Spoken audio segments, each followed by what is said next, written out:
Bonjour Eric. Bonjour. On se retrouve après de longs mois, non pas dans les ors de la salle Richelieu, mais dans ton bureau.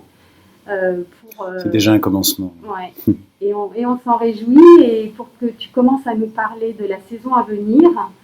Et on ne va pas faire de présentation dans la salle Richelieu pour des raisons sanitaires qu'on connaît, mais aussi parce que la salle Richelieu est en travaux. Oui, on peut le rappeler. Pour des raisons de travaux également, effectivement. J'aurais préféré vous voir un peu simplement, avec ce joli nouveau mot en présentiel, comme on dit.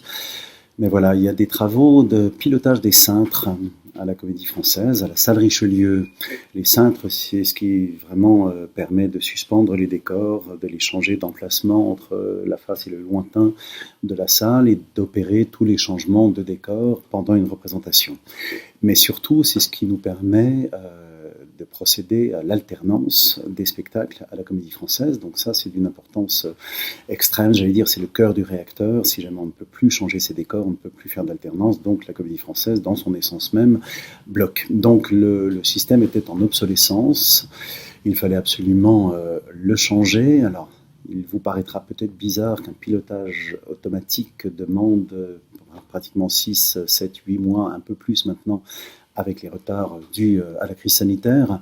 Il peut vous paraître bizarre que ce soit aussi long. Je ne suis pas spécialiste informatique, surtout pas des cintres, mais voilà, c'est un gros chantier à faire, mais qui nous permettra d'avoir un outil totalement fiable et amélioré. Mais quand vous reviendrez à la Comédie Française, à la salle Richelieu, et ce sera le 15 janvier 2021, voilà, on a repoussé de 2 mois à peu près.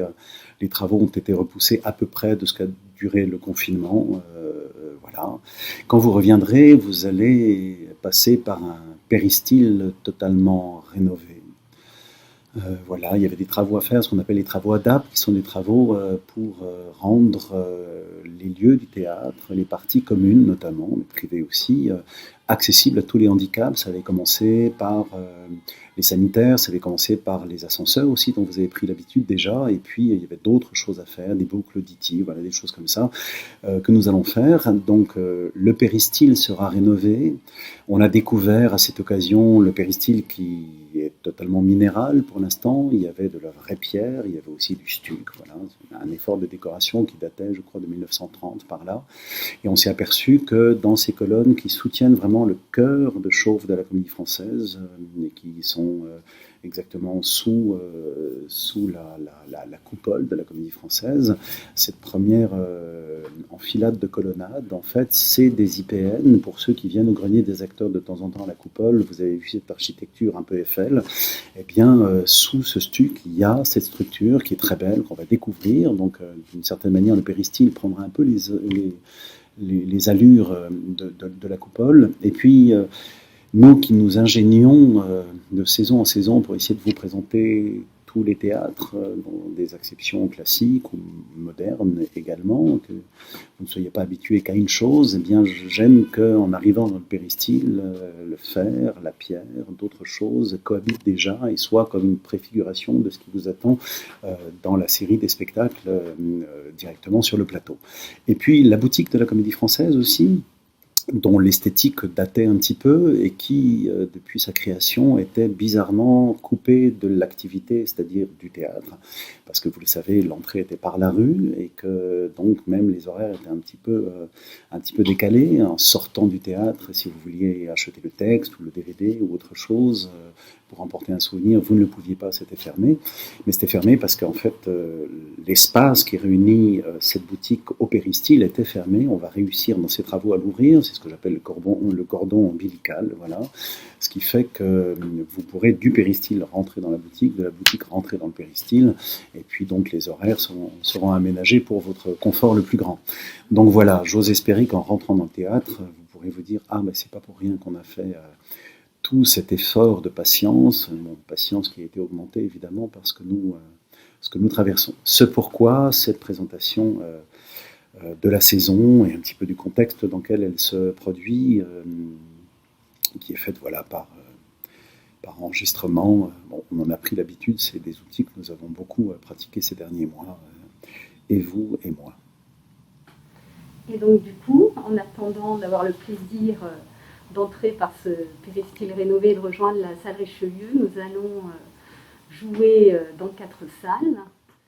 Tu vas nous présenter la programmation des différentes salles dans lesquelles nous jouerons jusqu'en janvier. Voilà, pour ceux qui se souviennent de comment nous avions étagé les choses, comment j'avais pu les présenter au moment où nous étions à peu près dans un cadre normal, il y avait donc la saison dernière, dont une partie se passait à la salle Richelieu, au Vieux-Colombier et au Studio Théâtre, et puis ensuite les travaux commençaient, donc ceux qui ont été décalés de 2 mois, les travaux commençaient et nous devions être à Marigny à partir d'avril-mai, et puis revenir à la salle Richelieu en novembre. Ça s'est décalé, donc nous commençons maintenant à la grande salle du Théâtre Marigny, et puis nous reviendrons donc dans nos murs le 15 janvier 2021. Donc nous avons tout cet automne, et c'est ce que je vais vous présenter là. Donc je vous rappelle que nous passons de 3 salles, la salle Richelieu, le Vieux-Colombier et le Studio Théâtre, à 4 salles.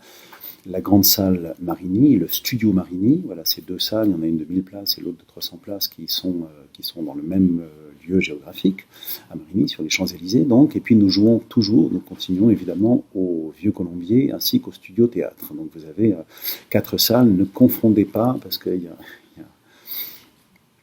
a des noms qui se rapprochent un petit peu. Faites bien attention à Studio Marigny et Studio Théâtre. Studio Marigny, c'est donc à Marigny. Le Studio Théâtre, c'est celui que vous connaissez dans le carrousel du Louvre. Voilà. Vous expliquez pourquoi je n'annonce la saison que de l'automne et que je ne vous dis pas encore ce que j'ai prévu de vous présenter à partir de janvier et pour le reste de la saison. C'est parce que je pense qu'il faut consentir à l'incertitude du temps et que je crois que le fait d'y consentir et de se dire qu'on ne peut pas aller au-delà, que les prévisions des uns et des autres, qu'ils soient spécialistes, scientifiques ou pas d'ailleurs, ont leurs limites et de compréhension et de prévision, et que nous sommes tous épuisés des faux départs et je ne voudrais pas en rajouter. Donc déjà, je vous propose une saison dont j'espère qu'elle va tenir dans des conditions pas simples, mais je n'irai pas au-delà. Et puis dans quelques semaines, dans quelques mois, je vous annoncerai le reste, parce que je pourrai le faire dans des conditions tout d'un coup d'une plus grande sûreté. Voilà, nous sommes épuisés des faux départs et je pense que préserver et respecter la fidélité qui nous lie en étant un petit peu honnête sur le peu d'avance que nous avons, je préfère qu'on parte de ce constat-là. Il me paraît plus simple pour tout le monde. Vous connaissez les préconisations qui sont sorties il n'y a pas très longtemps. Le Premier ministre en faisait état. Nous sommes en zone rouge. Est-ce que cette couleur va changer comme les feuilles changent à l'automne? Je ne le sais pas. Pour l'instant, nous sommes en rouge.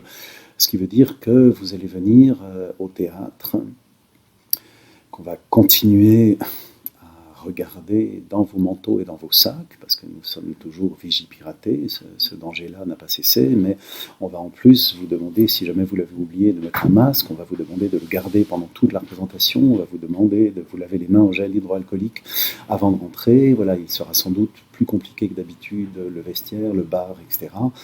Donc tout ça fait de grandes préconisations qui fait que quand vous viendrez, j'aurai presque plus envie de vous applaudir, vous, que de demander à ce que vous applaudissiez les acteurs, parce que l'effort de votre côté sera grand. Je ne doute pas que vous veniez, mais c'est un sacré challenge pour nous aussi, parce que c'est pas parce qu'il y a toutes ces précautions que vous devez être sevré d'un théâtre normal, le plus grand, le plus puissant, le plus beau soit-il. C'est toujours l'ambition que nous avons. On ne réussit pas toujours, évidemment, mais voilà, je sais que votre compréhension s'arrêtera à votre plaisir, et c'est un grand challenge, parce qu'il y a une exception qui est faite pour les acteurs, pour les musiciens, pour les danseurs. Comment un oboïste peut souffler dans son instrument avec un masque? Est-ce que les danseurs peuvent faire des triples sauts avec un masque? Est-ce que des acteurs peuvent se faire comprendre avec un masque? Tout ça posait des problèmes. Donc il y a une exception faite au plateau. Cette exception faite, en même temps, on parle très souvent, vous savez, de la grande famille du théâtre, mais la grande famille du théâtre n'a pas été confinée ensemble, n'a pas forcément d'immunité naturelle. Donc je me dois de faire attention aussi et de faire en sorte que dans cette dérogation de présentation, de distanciation, de masques et de non-masques qui seraient permis sur le plateau, il faut que je fasse attention aussi à la santé des acteurs. Donc voilà, je vais vous présenter des spectacles qui sont pour moi compatibles avec les précautions que nous mettons en place. Ces précautions, vous ne les sentirez pas, ou alors ce sera des mises en abîme qui vous feront marrer, voilà, qui parleront de notre temps et qui échangeront en vis-à-vis ce que nous vivons. Mais voilà, je voulais vous prévenir de ce contexte-là. On est tellement heureux de pouvoir reprendre. Pour certains, vous nous avez suivis sur notre web télé, là, qui a duré 15 semaines. Et alors, en tant que telle, elle n'existera plus, mais on va repartir sur nos réseaux sociaux pour vous présenter l'activité que nous sommes en train de faire, toutes les représentations. Donc ça va s'appeler La Comédie reprend. Vous vous souvenez qu'il y avait la comédie continue encore après le confinement, et puis la comédie reprend maintenant. Et je suis sûr que vous serez en rendez-vous, nous on sera en rendez-vous, il y a un tel plaisir à se retrouver, les acteurs sont ivres de manque du plateau et de se voir et de manier des textes. Alors on a réussi à faire de jolies choses, peut-être que je peux vous en parler, vous l'ignorez peut-être, mais lors du déconfinement, il était impossible de vous recevoir, il était trop tard, les créations manquaient de répétition, et le fait de vous accueillir tout d'un coup un peu rapidement à Marigny, dans un théâtre dont on n'a pas totalement la maîtrise. Voilà, la chose était trop compliquée, mais nous avons pu tourner 2 films avec France Télévisions, à qui nous avons fait ces propositions. J'ai demandé à Arnaud Desplechin et à Christophe Honoré, voilà, Arnaud venant de créer Angel Cinemerica il n'y a pas si longtemps, et Christophe empêché dans sa création qui devait se faire à la fin de la saison dernière du côté de Guermantes, le côté de Guermantes, voilà son adaptation du 3e volet de La Recherche du temps perdu. Eh bien, ces films ont été faits. Je leur ai dit, est-ce que vous pourriez inventer quelque chose qui témoigne de ce que nous traversons, qui ne soit pas des captations évidemment, qui ne soit pas des films non plus, nous n'aurons pas le temps. Et ils ont répondu favorablement. Arnaud évoquait Vania 42e rue, le film de Malle, tellement magnifique, comme ça, mise en abîme, où on voit les coulisses d'une répétition. Donc il s'est dit, Angel Cinemerica, oui, je veux bien, en quelques jours, une dizaine de jours à peine, le filmer, mais en salle de répétition. Et filmer aussi ce moment extraordinaire que nous connaissons, nous, où nous sommes à table, à la table de travail, à la table où on mange, à la table de travail, où on lit le texte, et puis il y a toujours un moment où il faut commencer à se lever, il faut commencer à faire le premier geste, à annoncer la première réplique, à essayer quelque chose, et c'est le temps de tous les possibles. Des fois on regrette parce qu'à ce moment-là tout est possible, et puis quand le costume arrive, quand l'historicité arrive, quand la représentation arrive, forcément on est obligé de fermer des portes, et puis on se dit tiens, on a loupé cette qualité-là. Et puis Kouchner lui-même, dans sa présentation, exige que ça soit que 8 comédiens qui jouent l'entièreté des rôles. Voilà, c'est pas une question de pauvreté de production, pas du tout, c'est lui, c'est un côté brechtien. Il écrit que les acteurs eux-mêmes bougent les décors, mais en salle de répétition, finalement, ce film sera kuchnerien en diable là-dessus. Donc ce film a été fait. Ils étaient épuisés, parce que c'est un rush de filmer un spectacle aussi long, aussi dense en 10 jours à peine. Et puis Christophe Honoré, lui, en évoquant un autre film de Wim Wenders qui s'appelle L'état des choses, qui est l'histoire d'une production cinématographique qui s'arrête. Comme ça, là, il était en train de monter un spectacle et ça s'est arrêté. Et il a filmé la chronique des répétitions qui s'arrêtent. Il a inventé, improvisé avec les acteurs comment on quitte la recherche du temps perdu au temps du confinement, et qu'est-ce qu'on fait quand on est un acteur sans travail, qu'est-ce qu'on fait quand on est un technicien sans outils, qu'est-ce qui se passe à ce moment-là. Donc je suis heureux qu'on ait pu travailler, qu'on pourra vous présenter ces choses, et puis surtout ce qui me paraît intéressant, c'est que, vous savez ce qu'on appelle le hic et nunc au théâtre, c'est que la représentation de mardi, c'est celle de mardi, et c'est pas celle de mercredi, c'est pas celle de lundi. Au cinéma, vous allez voir la rue vers l'or, on le voit maintenant, on le voit à la sortie, c'est toujours le même film. On le prend sans doute différemment, mais c'est toujours le même film. Et donc, au cinéma, le hic et nunc est lointain. Ces 2 films-là traiteront forcément... il n'aurait pas pu exister si on n'avait pas traversé cette chose-là, dont nous ne sommes pas encore sortis, mais s'il n'y avait pas eu ce confinement, ce déconfinement. Et on a aussi enregistré de manière radiophonique 7 minutes de Stefano Massini, qui sera représenté mais dans un an, qui était un spectacle pour le Vieux Colombier. Et puis on a commencé à enregistrer l'entièreté des Fables de La Fontaine. Voilà, parce que les acteurs étaient inoccupés et me demandaient ce qu'ils pouvaient faire. Je me suis dit, ben tiens, Jean de La Fontaine, qui est né en juillet 1621, donc il y a quelques mois, qui est de quelques mois l'aîné de Molière, parce que Molière, nous fêterons son 400e anniversaire de la naissance en 2022, le 15 janvier 2022. Et donc, La Fontaine a écrit, Monsieur de La Fontaine a écrit, je crois, alors j'espère ne pas me tromper, mais à peu près 240 fables, je crois, et on en a déjà enregistré 180, je crois, et on va continuer cet automne. On l'a fait avec nos propres moyens, mais pour pouvoir vous offrir une intégrale audio des Fables de La Fontaine qui n'existe pas.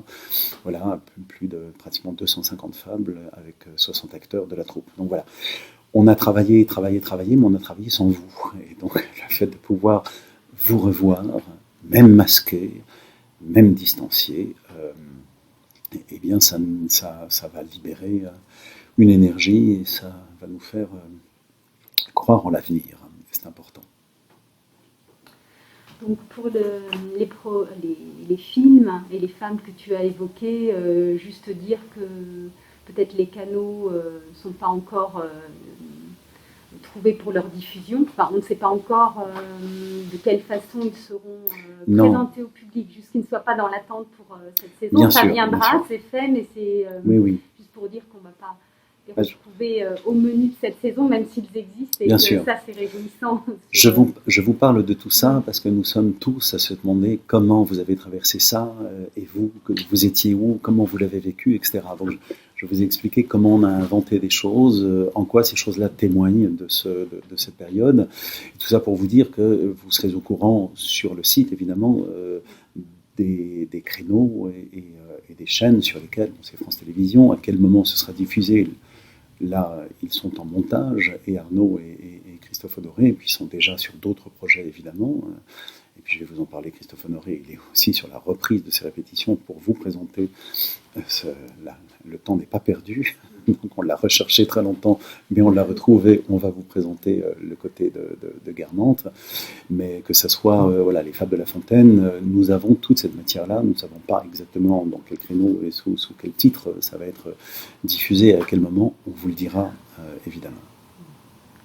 Et donc pour les retrouvailles de cet automne. Alors pour les retrouvailles de cet automne, je vais commencer.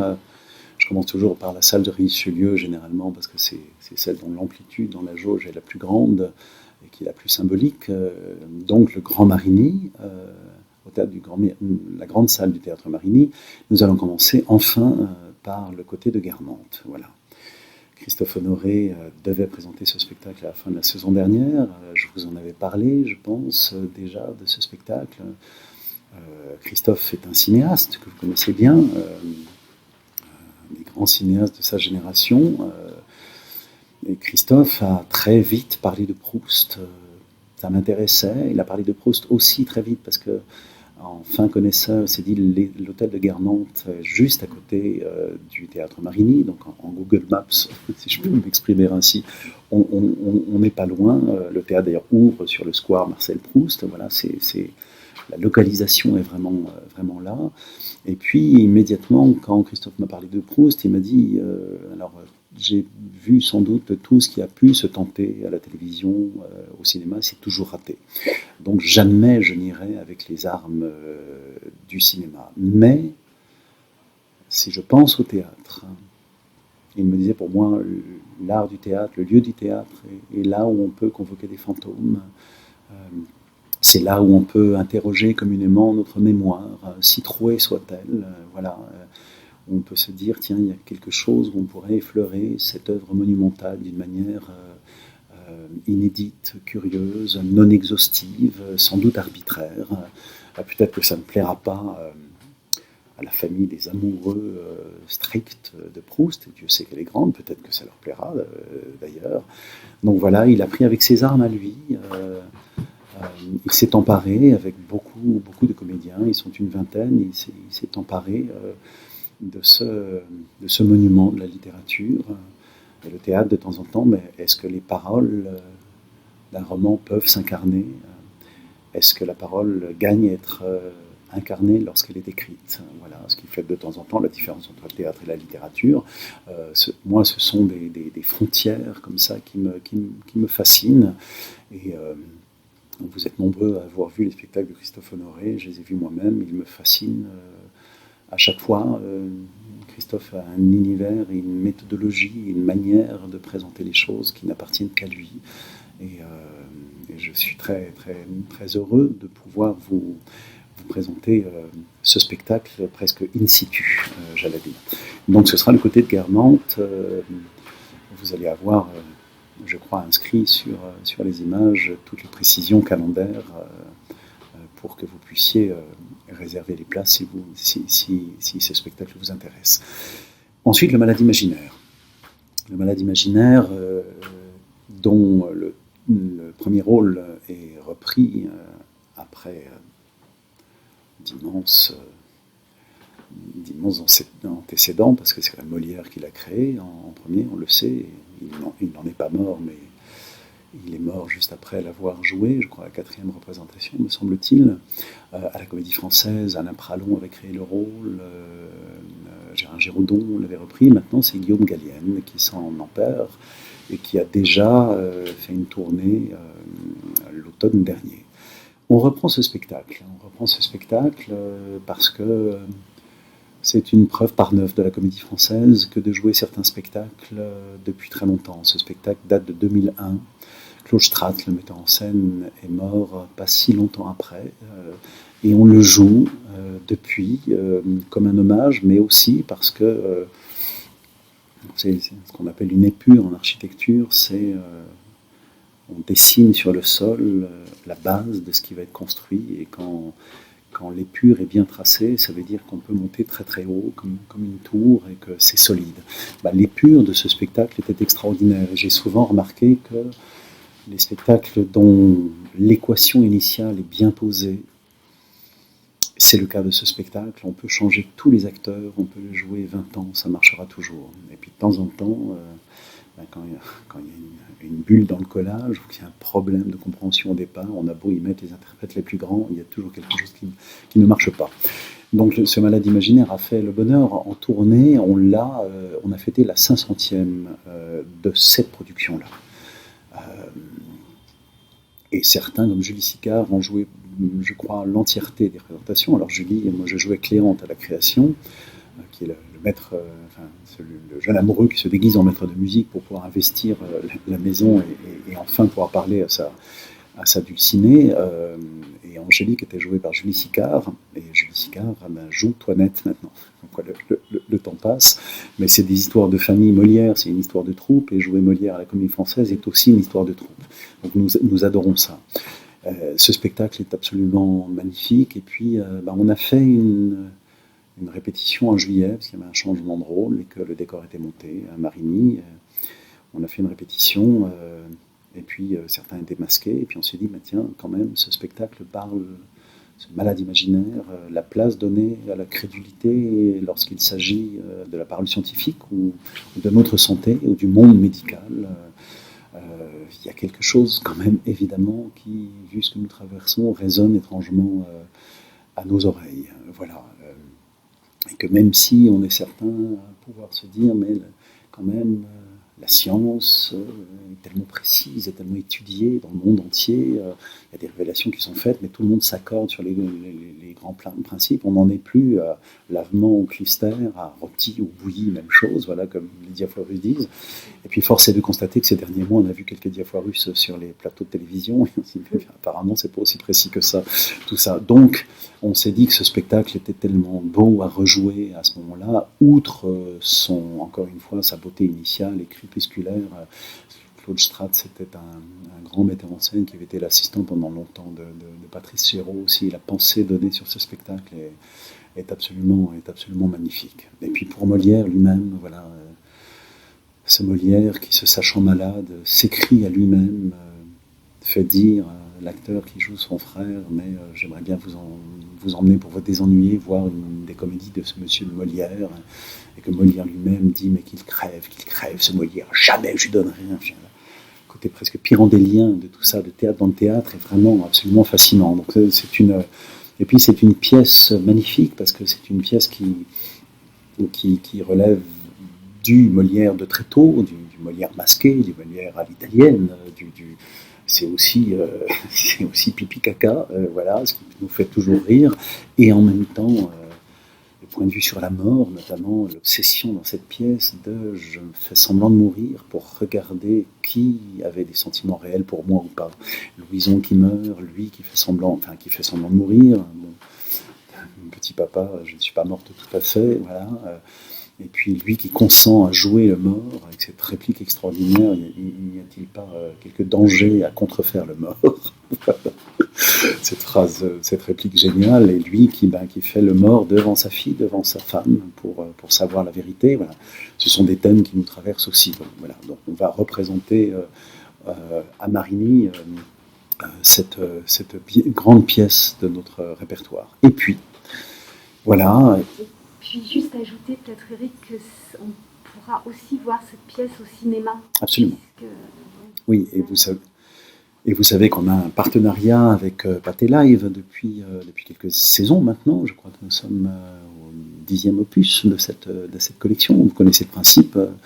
Les caméras de Pathé viennent filmer en direct un spectacle qui est en direct diffusé dans plus de 200 salles en France et à l'étranger. Voilà, donc on parlait du Hic et Nunc tout à l'heure, le ici est présent, au cinéma on ne l'a pas, mais par le biais de Pathé Live, on l'a, parce qu'en tant que comédien, quand on bafouille devant la France entière.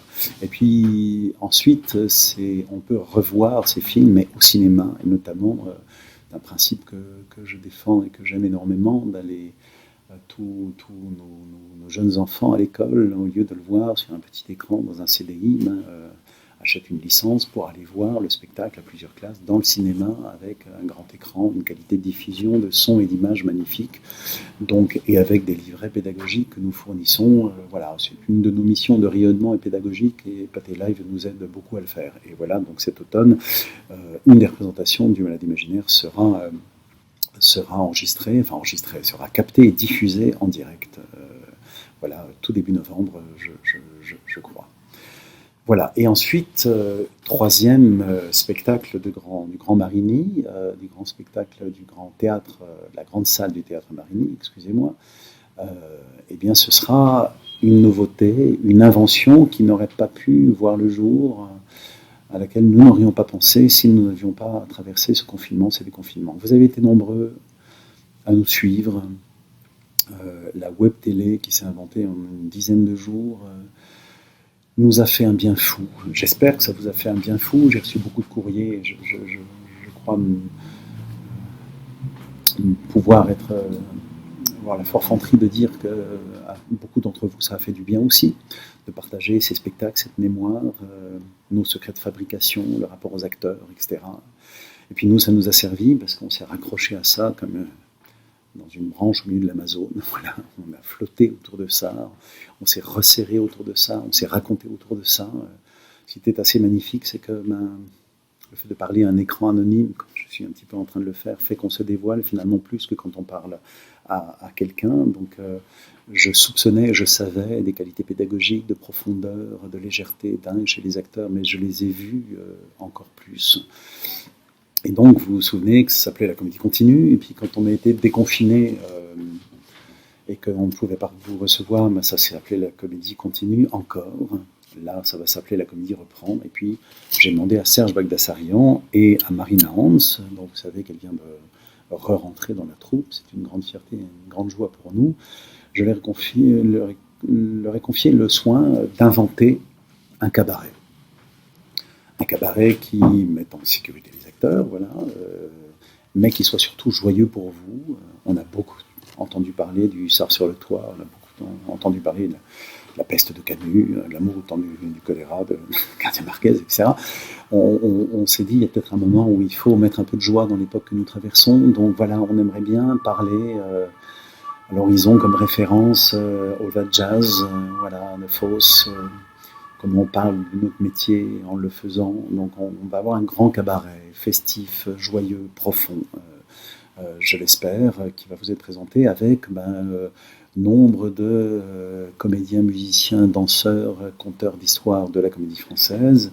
Et puis alors c'est un petit secret, mais c'est qu'à la salle Richelieu, les statuts nous empêchent, ce qui est normal parce qu'il y a une troupe, de faire venir des acteurs extérieurs, ce qu'on appelle des guests.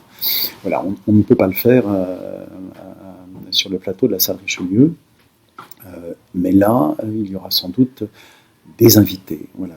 Tous les acteurs de la comédie française ne sont pas insulaires, ils ont tous beaucoup d'amis, et puis ils tournent aussi, et puis ils font du théâtre autre part assez régulièrement, donc ils développent des amitiés de gens qui rêveraient de temps en temps de venir faire un petit tour parmi nous, et donc voilà, on vous réserve quelques surprises, et ce cabaret va s'appeler « Mais quelle comédie !» Voilà. La comédie continue encore, la comédie reprend, mais quelle comédie! Voilà, c'est le dernier, j'espère, le dernier opus de cette histoire qui, j'espère, qui vraiment a compensé la tristesse et la tétanie dans laquelle nous étions. Ça a vraiment... Donc, ce cabaret est pensé un peu dans la même veine et dans la continuité de ce qui était inventé dans cette web télé. Voilà. Au studio Marigny. Au studio Marigny maintenant, voilà. Donc encore une fois, tout ça, ces 3 titres que je viens d'évoquer, de vous présenter, ça va jusqu'à, c'est que la période Marigny, donc je vous dirai plus tard ce que nous ferons au retour à la salle Richelieu. Mais au studio Marigny, dans le même temps, Guillaume Gallienne va reprendre, mais d'une manière inédite, parce qu'il l'a fait il y a longtemps, il va reprendre un spectacle, un seul en scène, on appelle ça des singulisses entre nous. Les singulisses, on les présente beaucoup au studio théâtre. Je crois que c'est Marcel Bozonnet, un des grands administrateurs de cette maison. Marcel avait dit « Chaque acteur de la comédie française devrait avoir un monologue dans sa valise ». Voilà. Quelque chose aussi, tout d'un coup, on va jouer les damnés à New York. Chacun devrait pouvoir, dans une petite salle, dans un petit studio autre part, pouvoir faire théâtre avec une chose extrêmement précaire, extrêmement belle, extrêmement simple. Et comme notre maxime, vous savez, c'est simul et singulis, voilà, de l'art d'être ensemble et de l'art d'être singulier. Voilà, le singulis, il est rare à la comédie française que les acteurs qui échangent dans tous les spectacles avec des grands génériques et des distributions nombreuses, il est rare qu'ils puissent être seuls à porter le sens, seuls à préparer. Et c'est un grand plaisir pour eux, c'est un plaisir rare. Donc, ça fait partie des singulis et le spectacle s'appelle François le Saint Jongleur. Voilà, c'est sur François d'Assise, c'est sur ce saint pauvre, voilà, et dans la langue insolente et poétique de Dario Fo, voilà, ça parle avec les loups, ça parle avec tout le monde, ça emporte, et puis c'est finalement dans une paupérisation scénique qui est la même que celle de ce saint François. Donc voilà, c'est Guillaume Gallienne qui commencera au studio Marigny. Ensuite, c'est moi qui vais enchaîner, je reprends Bajazet, mais alors c'est une recréation. Pour certains d'entre vous, vous l'avez vu, Bajazet de Racine, au théâtre du Vieux Colombier, nous l'avions créé, nous l'avions repris en tournée. On devait le représenter à la fin de la saison et ça a été annulé. Et puis là, ça change de lieu, donc ce ne sera pas au Vieux Colombier, ce sera au studio Marigny. J'ai beaucoup réfléchi à ces histoires de Covid et comment on fait avec tout ça et c'est quoi le monde d'après. Bon, j'espère que le monde d'après c'était le monde d'avant, j'espère bien, mais on a été forcé de réfléchir à tout ça et puis je me suis dit à un moment que finalement quand je regarde notre grand théâtre classique avec ses règles d'unité, de temps, de lieu, il y a aussi cette règle qu'on appelle la règle de bienséance qui fait qu'à contrario de Shakespeare, eh bien tous les échanges de miasmes obligatoires, c'est-à-dire la guerre, la bagarre, les amours, les coucheries illicites ou pas, les rencontres entre les dieux, voilà, les colères célestes, voilà, tout ce qui procure du miasme et des intempéries, dans le grand théâtre classique français est relégué dans la coulisse, comme s'il y avait un rideau de pudeur là-dessus, ou alors que cette chose-là, on ne pouvait pas la représenter à la hauteur et à la force de ce que c'est par essence. Donc il y a toujours un héros qui vient raconter. Donc en soi, la tragédie cette tragédie classique française a comme geste d'origine sans doute quelque chose qui s'apparente plutôt à l'oratorio, voilà, où tout d'un coup, dans la langue, tout le paysage est, tout le mouvement est. D'ailleurs, quand on travaille la tragédie classique française, ben, il y a toujours ces deux tentations, comme les deux bouts d'un alphabet, où on aimerait tout jouer, presque comme Chéreau a pu le faire dans sa Phèdre magnifique, donc jouer avec le sens, mais jouer avec l'incarnation, jouer avec le corps. Et puis à d'autres endroits, c'est la tentation de l'oratorio, où on se dit, mais finalement, dès qu'on commence à représenter, on sera moindre que ce qu'on laisse imaginer. Pour mieux vous faire comprendre, lorsque vous venez au studio 104 de la Maison de la Radio, vous savez qu'on fait une collection Racine qui n'existait pas, on fait des saisons, on a bientôt fini, je crois qu'il y a 12, me semble-t-il, pièces de Racine, on doit être à 9, donc on est en train de finir, il y a un Mithridate qui est dans les cartons. Quand on le fait à la Maison de la Radio, au studio 104, c'est qu'on le fait en direct devant vous. Tu vois, un exercice très troublant pour l'acteur, parce que on ne connaît pas les rôles par cœur, donc on lit, et en même temps, il y a toujours des moments où on commence à jouer, on incarne, et puis on se raccroche aux branches, parce qu'on n'est pas assez confortable, donc on revient à la lecture. Donc le spectateur a le plaisir du fil de ferriste, de voir le fil de ferriste, comme ça, va-t-il tomber, comment fait-il pour rester sur cette surface aussi fine et aussi mouvante. Et puis le miracle de la voix pris par le micro, la simple énonciation du texte fait que toutes les mers Égées, tous les palais étrusques, voilà, sont finalement beaucoup plus beaux que tout ce qu'on peut faire. Et c'est un scénographe qui vous le dit. C'est la mort des scénographes, ce que je raconte. Mais voilà, c'est vrai, votre imaginaire souvent est tellement plus puissant que ce qu'on peut faire, et ce qui referme généralement. Donc voilà, comme je suis passé par cette réflexion-là, on reprend ce Bajazet en libérant les sens et en vous le présentant voilà, d'une manière peut-être plus originelle. C'est une expérience que je vous propose. Et en tout cas, nous, on a répété déjà une dizaine de jours en juillet, et c'était magnifiquement intéressant de savoir comment on pouvait manier cette matière-là, et comment certains aspects, certaines couleurs de cette langue s'entendaient mieux dans cette configuration-là. Je ne vous en dis pas plus, je vous en ai dit beaucoup déjà. Et ensuite, les Serges. Les Serges... Vous vous souvenez, vous avez vu, je l'espère, ces cabarets qu'on reprend régulièrement tellement nous les aimons. Quand je suis arrivé à la tête de cette maison, il existait des cabarets magnifiques, et on en a vu plein pendant la Comédie Continue, qui était extraordinaire. J'ai simplement demandé à ce qu'ils soient agrémentés, augmentés d'un peu plus de dramaturgie, d'un peu plus de matière littéraire. Voilà. Donc ça a donné, le premier c'était comme une Pierre-Qui, la mise en scène de Sébastien Poudrou et de Marie Raymond, sur l'enregistrement de Like a Rolling Stone. Et puis ensuite, il y a eu ce magnifique cabaret interlope fait par Serge Bagdasarian, absolument magnifique, extraordinaire, qui a été filmé il n'y a pas longtemps, que vous verrez un jour sur France 3. Et puis dernièrement, les Serges. Voilà. Les Serges, à force de demander ces cabarets, je me suis aperçu que c'est pas tant moi qui l'ai choisi qu'une qualité générationnelle. Les jeunes sociétaires maintenant, ou jeunes pensionnaires de la Comédie Française, sont tous des chanteurs assez extraordinaires et des instrumentistes incroyables. Donc je les ai vus faire, de temps en temps ils jouaient parmi des musiciens professionnels, et puis là, sur les Serges, j'aurais dit, est-ce que vous voulez pas faire un cabaret? On a parlé de Gainsbourg immédiatement. La figure est tellement complexe, tellement belle, tellement profonde, voilà. Et j'aurais dit, mais ce qui serait formidable, c'est que vous assumiez le fait que vous êtes des grands instrumentistes tous, et que vous n'avez pas besoin d'un tutorat sur le plateau. Et ils l'ont fait, et donc je dis, je voudrais qu'il n'y ait que des gens de la Comédie Française, et donc ben voilà, qui à la batterie, qui à la basse, qui à la guitare, qui au clavier, et ils sont géniaux. Vous avez vu le spectacle, qui était magnifique, donc ils vont le reprendre au studio Marigny, donc pour les fêtes. Ensuite, au théâtre du Vieux-Colombier. Théâtre du Vieux-Colombier, Pauline Bureau.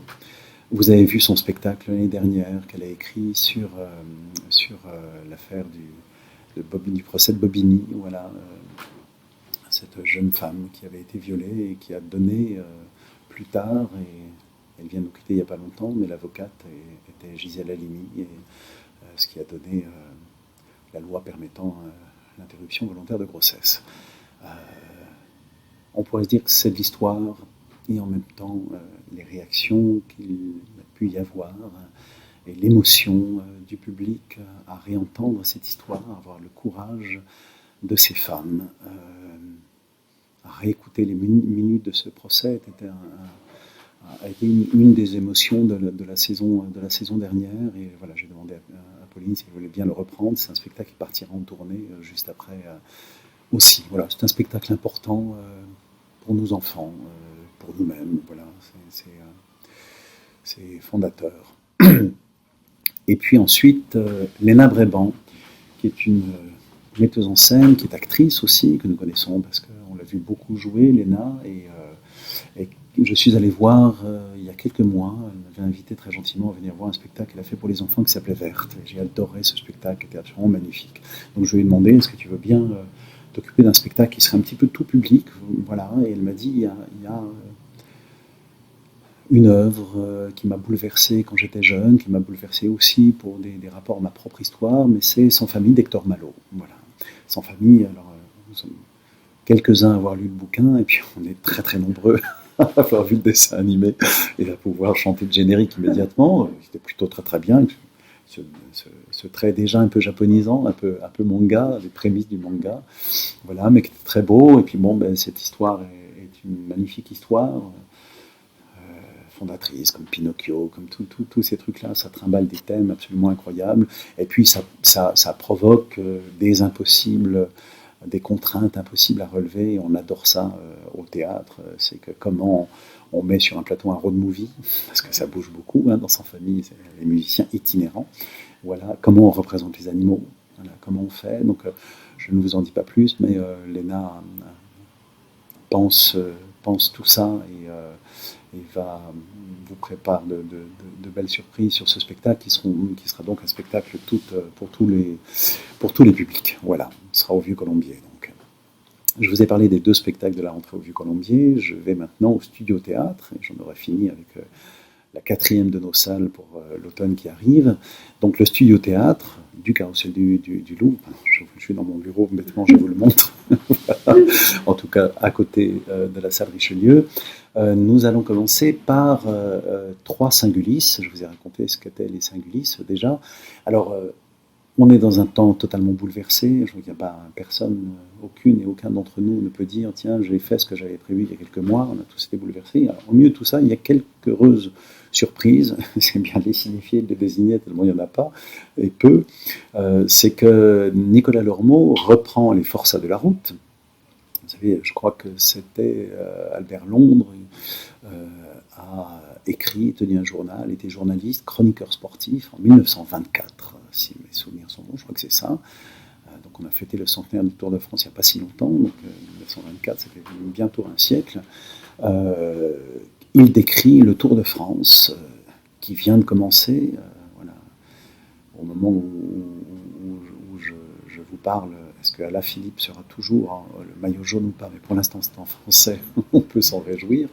Mais en tout cas, cette description des forçats de la route, le titre est très évocateur, est absolument hallucinant. On n'imagine pas la longueur des étapes, on n'imagine pas les étapes de montagne sans aucun dérailleur, on n'imagine pas le nombre de gens paumés qu'on ne retrouve pas. C'est absolument hallucinant de voir ça. Ça tient des travailleurs de la mer, ça tient des misérables d'Hugo, c'est vraiment absolument incroyable. Et donc je crois que Nicolas le jouera encore le jour de l'arrivée sur les Champs-Élysées. Donc pour une fois, on a une concordance de temps totalement miraculeuse, mais quand il y a un miracle, il faut l'énoncer.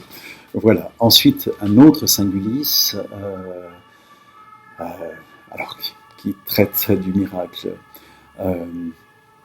c'est Didier Sandre, un de nos plus grands acteurs de la scène française et un de nos plus jeunes sociétaires, parce qu'il vient de passer sociétaire, Didier, c'est une grande fierté pour nous.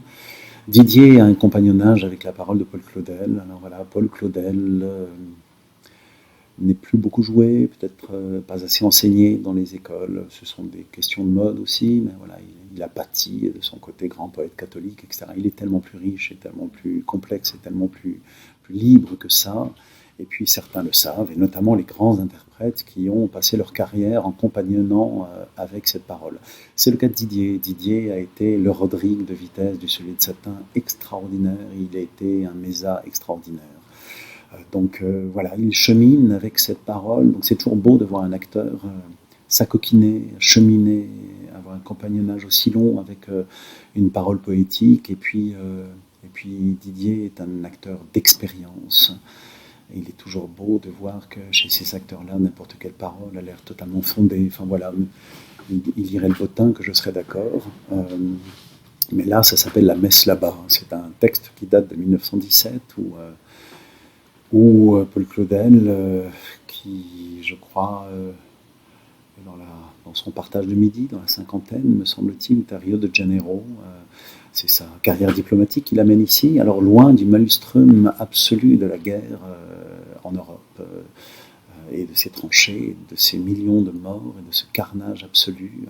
Il est loin de sa famille, il est loin des amours illicites qu'il a eus, et il est dans une végétation luxuriante, paradisiaque, totalement contraire à ce qui se passe en Europe. Et dans cette tension, il s'écrit comme une propre messe où il se parle à lui-même.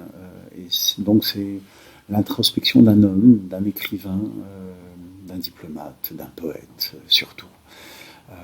Et cette introspection a en Genèse, et pas qu'en Genèse d'ailleurs, tout le théâtre de Claudel est là. Sa parole, ses obsessions, ses beautés, ses figurances, son orgueil absolu, voilà. Tout est là. Et donc, Didier va vous présenter ce seul en scène. Il est venu un jour dans mon bureau me dire « Est-ce que je peux te lire ça ?» J'ai dit « Bien sûr, j'ai eu ce privilège dingue d'être le seul, comme on appelle du théâtre en appartement ou en bureau ou en deux chevaux, j'en sais rien, j'étais le seul spectateur. Sa brochure était une brochure, mais tellement biffée, corrigée, toutes les couleurs, déchirées, cornées, l'impression de voir une Bible de 300 ans. Et il m'a dit, je n'arrive pas à l'acheter. Il m'a dit, j'ai lu ça beaucoup, j'aimerais aller plus loin. Donc je lui ai dit, mais fais-en un singulis, et c'est ce que nous allons vous proposer au studio. Ensuite, Christian Gonon. Christian Gonon, qui avait déjà fait un singulis merveilleux, vous avez vu, qui était sur la seule certitude que j'ai, c'est d'être dans le doute des proches. Eh bien, il a fait, pour ceux qui sont très fidèles de cette maison, il y a ce qu'on appelle le grenier des acteurs, qu'on n'a pas fait depuis quelques mois à cause des travaux, et qu'on reprendra. Le grenier des acteurs, vous savez, c'est les acteurs décident d'une lecture qui est ou un texte fondateur, ou leur lecture du moment, ou une chose qu'ils ont envie de faire, de défendre, etc. Et un jour, Christian est venu avec un bouquin qui venait de sortir, je crois, juste après la mort de Jack Radit, ce député communiste qui a été ministre de Mitterrand, de la Santé, je crois.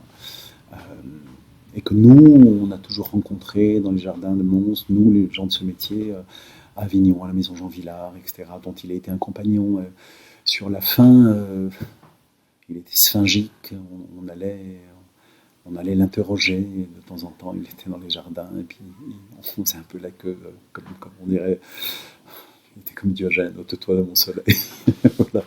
C'était une figure importante, et on était quelques-uns à se dire, tiens, il aurait été un magnifique, sans même parler de parti politique, mais il aurait été un magnifique ministre de la Culture, parce qu'il avait une obsession de la culture absolue, et puis une exigence, une éthique absolument dingue, telle d'ailleurs qu'on le souhaitait, puis on ne lui souhaitait pas non plus, en disant peut-être que s'il ne passe par là, s'il n'y passe pas, il gardera absolument tout.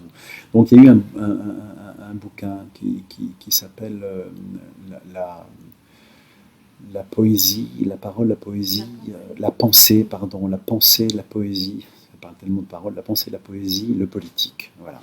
Et qui est une compilation faite par Karel Ménine, qui est une journaliste qui l'a suivi beaucoup, qui est une compilation de ses écrits et des conversations qu'elle a pu avoir avec lui sur la fin de sa vie. C'est magnifiquement intéressant, notamment sur la place de la poésie dans le discours politique, et pour Radit, de son absolue nécessité. Alors, dire ça comme ça à notre époque, où on n'entend parler que d'éléments de langage, et qu'on entend les mêmes choses ressasser sur les plateaux de télévision, on a l'impression d'en être loin. Écoutez cette parole-là, quelles que soient nos tropisme politique. C'est un bain de jouvence, c'est grattant aussi, parce qu'on sent qu'on a quitté cette nécessité-là depuis longtemps. Voilà, la parole de cet homme est absolument magnifique. Son opiniâtreté, avoir écrit à tous les présidents pour les réveiller sur cette nécessité-là est magnifique. Et voilà, Christian Gonon, qui l'a connu un petit peu, il était là. Moi, une des dernières images que j'ai vues, il était très malade. Et Jacques Ralite, il est venu voir Vania, que nous avions présenté au théâtre Gérard Philippe. Il était député de Seine-Saint-Denis, c'était un lieu qui lui importait. C'était un grand spectateur de la Comédie Française, donc tout d'un coup le plaisir de la Comédie Française, de sa troupe, dans ce théâtre-là, il ne voulait pas manquer ça. Il avait été absent pendant longtemps, et il m'avait dit à quel point c'était douloureux pour lui de ne pas aller au théâtre. Et à un moment, Vania dit à son copain, Stéphane Varupen, qui dit ça à Laurent Stocker dans la magnifique mise en scène de Julie Deliquet, il disait, j'ai quoi, qu'est-ce qui me reste à vivre, j'ai 40 ans, il me reste quoi, 10 ans à vivre, qu'est-ce que je vais faire pendant tous ces temps-là, voilà, sur des espérances de vie tchécoviennes dans la neige. Et c'était un bifrontal, Jacques Ralite était de l'autre côté, je le regardais, et ce monsieur très malade se tapait sur les cuisses de rire en attendant cette chose-là. Voilà. C'est un personnage réjouissant, donc écouter sa parole est tout aussi réjouissant que de pouvoir l'évoquer. Donc venez voir ça. Je crois en avoir fini avec les Singulis, voilà, et puis après ça, Rose Martin, qui est une jeune actrice et metteuse en scène, alors qui a bénéficié il y a très peu de temps, parce qu'elle est très jeune, au conservatoire, il y a une formation où on peut rentrer en tant qu'interprète et en même temps, avec un grand désir de mise en scène, il y a une double formation qui s'inscrit. Elle a suivi cette formation. Rose est née en Haïti et elle a vécu en Guyane, voilà, dans des pays où les esprits ont sans doute une acception ou une présence plus grande que chez nous, où la tradition des conteurs est une importance folle aussi. Donc elle arrive avec tout ce bagage-là. Elle travaille en France, et elle travaille aussi en Guyane, pays dans lequel elle retourne très fréquemment. Et Rose va s'emparer d'Hansel et Gretel. Alors Rose est autrice aussi, j'ai lu de ses textes magnifiques, j'ai vu un spectacle qu'elle a fait de sortie au conservatoire qui était magnifique, donc j'ai voulu lui confier le créneau pour les enfants d'Hansel et Gretel, des frères Grimm, donc c'est d'après les frères Grimm, elle va s'attacher pour des questions de génération, elle, parce qu'ils sont très attentifs à ça, et d'histoire aussi, au fait que qu'est-ce qui peut pousser des parents à vendre ou à proposer à l'adoption des enfants. Voilà, ce sont des thèmes sur lesquels les frères Grimm passent un petit peu rapidement pour expliquer que les parents abandonnent leurs enfants. Je pense que Rose veut s'attacher à cette explication, à ce fait d'une manière un peu plus pensée, même si ce sera un spectacle pour enfants. Et j'ai la joie de penser aussi que sa forêt, dans tous ces contes, les enfants sont perdus.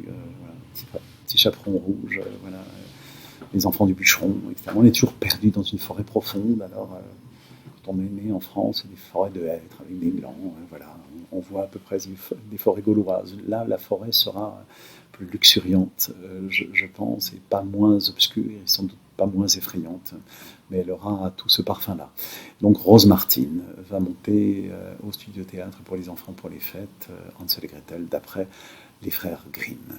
Je crois vous avoir à peu près tout dit de l'ensemble de cette programmation d'automne. Encore une fois, je reviendrai vers vous, j'espère, en présence, pour vous raconter la suite de la saison. Il y aura de magnifiques surprises. J'espère que celles que je viens de vous énoncer vous suffiront à nous rejoindre et qu'on reprenne un petit peu le chemin du théâtre, et vous et nous.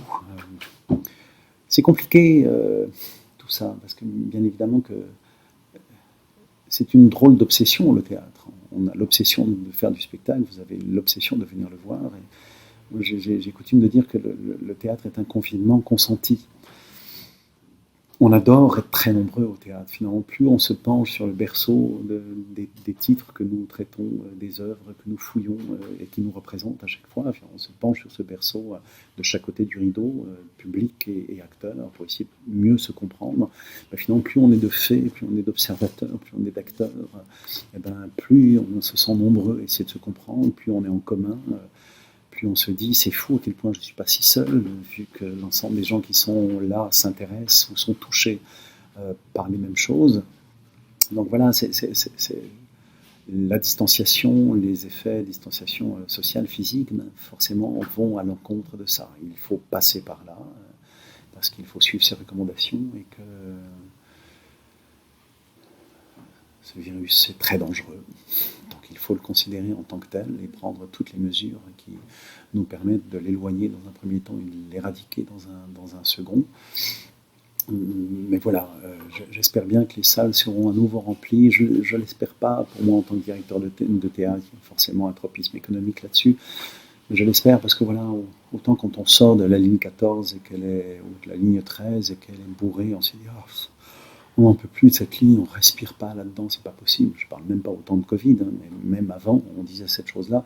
Autant quand on sort d'une salle de théâtre et qu'elle était bondée, ben, tout d'un coup, on a l'impression d'avoir vécu une aventure collective. Donc le nombre, le confinement, la multiplicité de vous, de nous, des sens est une nourriture essentielle au théâtre, une nourriture essentielle pour nous. Donc voilà, on va déjà reconnecter avec tout ça cet automne. Et puis, je touche du bois.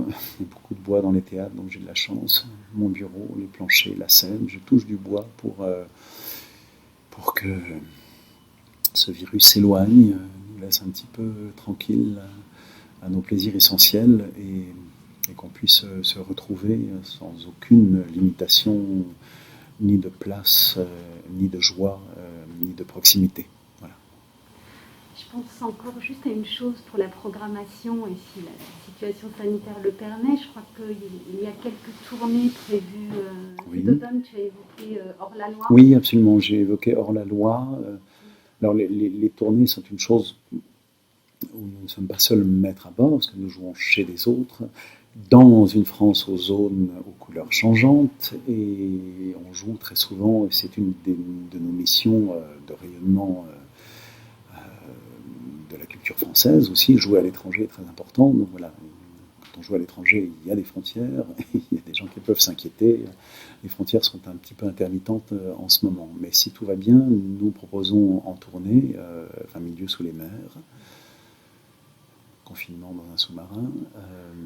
Nous proposons Hors-la-Loi, le Saint-Gulli de Guillaume Gallienne aussi sur Dario Fo. Voilà. Il y aura d'autres choses après qui sont déjà prévues, mais encore une fois, je vous en parlerai quand je verrai un petit peu. Nous sortirons dans cette brume de miasme et que nous verrons un horizon un petit peu plus clair.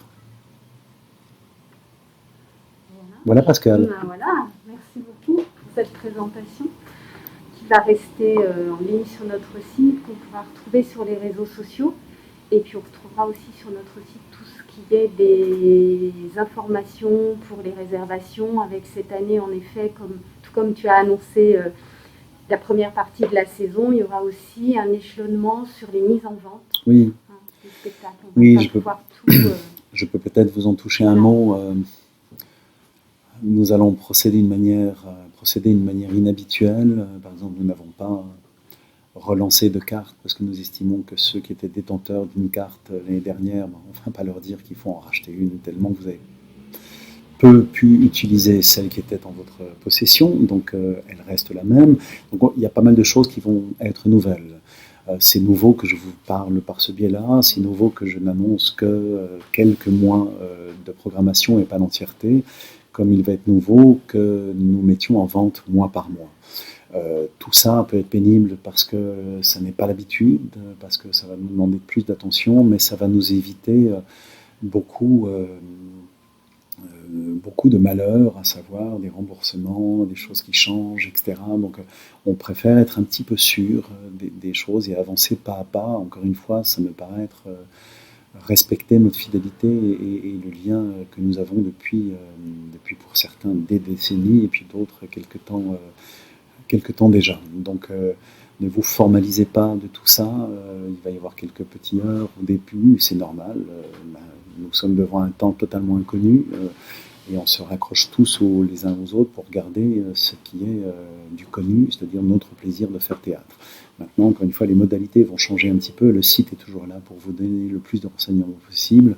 Et évidemment que toutes les équipes de la Comédie Française seront là pour vous expliquer les choses et essayer de les penser au mieux dans cette terra un petit peu incognita. Merci beaucoup, Eric. Et puis, donc, on va, comme tu le disais, tous les spectateurs pourront découvrir dans la brochure de saison qui ne pourra pas être imprimée cette année, mais qui sera en ligne dès le 3 septembre. Absolument. Pour lire ton édito et voir comment on va tous naviguer à l'estime. Voilà. Une très belle métaphore marine de la période qu'on traverse et de la façon dont tu as bâti cette saison. Oui, je sais pas on va l'aborder.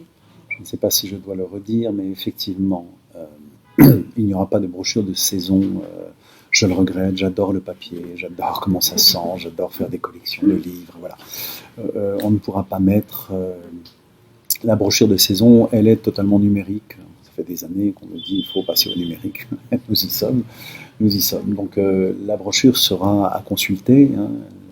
Elle sera, j'espère, tout aussi disante et belle que d'habitude. Il y aura mon édito, juste pour vous dire, voilà, oui, parce que c'est... Je commence l'édito en parlant d'une expression de Marine que j'aime bien, que je trouve disante, qui parle de la navigation à l'estime. C'est une manière de naviguer, on appelle ça naviguer à l'estime. La navigation à l'estime, c'est de prévoir, de tenir compte autant du tracé qu'on a fait la veille, de tout ce qui était sûr, etc., mais de prendre en compte exactement dans le même temps, et au moins autant, tous les impondérables et tous les imprévus qui sont la météorologie, le courant, les amers, les feux, les phares, etc., les gens qu'on croise qui ne devaient pas être là, etc. C'est ce qu'on appelle naviguer à l'estime, c'est-à-dire qu'entre le connu et l'inconnu, on essaie de tracer une voie médiane pour arriver à bon port. Je pense que c'est exactement ce que nous faisons tous depuis pas mal de temps, et donc c'est ce que je vous propose de faire avec nous, avec effectivement, on va essayer de vous dire les choses sûres le plus possible, mais ça explique pourquoi je ne vous dis pas ce que nous allons jouer en 2021, parce que je pense qu'il ne serait pas raisonnable et respectueux de faire des prévisions, mais alors vraiment d'entrailles de poulet ou de marc de café. Je ne suis pas devin, et je n'ai pas de boule de verre pour vous dire l'avenir. On va regarder mois après mois, et la seule chose qui nous tient, c'est le plaisir du théâtre. C'est un plaisir pour vous, c'est un plaisir pour nous.